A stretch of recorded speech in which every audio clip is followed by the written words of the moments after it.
Balance is a West Australian company, coming up to about 4 years old now, and we're a specialist provider of integrated turnkey power solutions, particularly focused on solutions for remote and difficult to access areas, working in both Australia and overseas, particularly at the moment working into the North Pacific.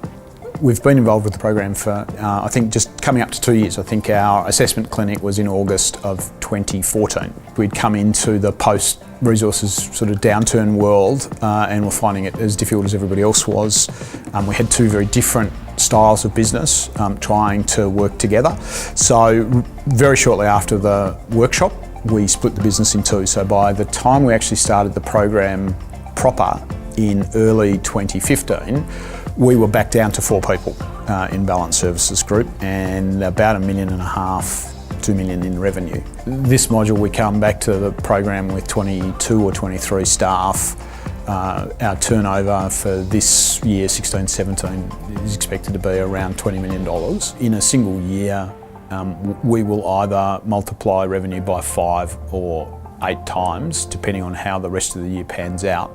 We've taken a lot out of the program in terms of tangible things that you can come into our business and see are different. And the thing that's really helped us over the last 2 years as we've been developing solutions and product is R&D tax concessions, which we hadn't fully understood when we walked in.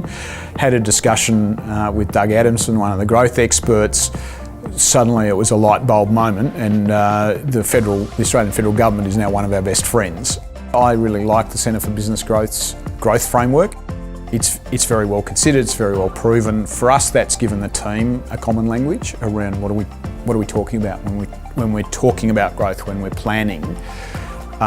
It's given us that common language. The program's enabled us to really develop, I think, much better plans together as a team for growth and for rapid growth and success. There were some really key things that came out of the program around why what I was experiencing wasn't unusual, and the sort of turbulence around the first phases of growth, and where your role as a CEO and as a leader, where it starts is not where it finishes as you progress through those levels of growth. So I was used to working in and leading pretty large organisations. So to come back down and have some normalisation of what I was feeling and experiencing, hugely powerful. Second part that kind of really supported that was the peer group of my fellow CEOs and the other senior managers who were in the course, because we got to the point really quickly where we could talk to each other, which is unusual for Australian males. We could talk about what we were feeling and experiencing as we were battling with the same kind of issues around wrestling the tiger that is a growth business.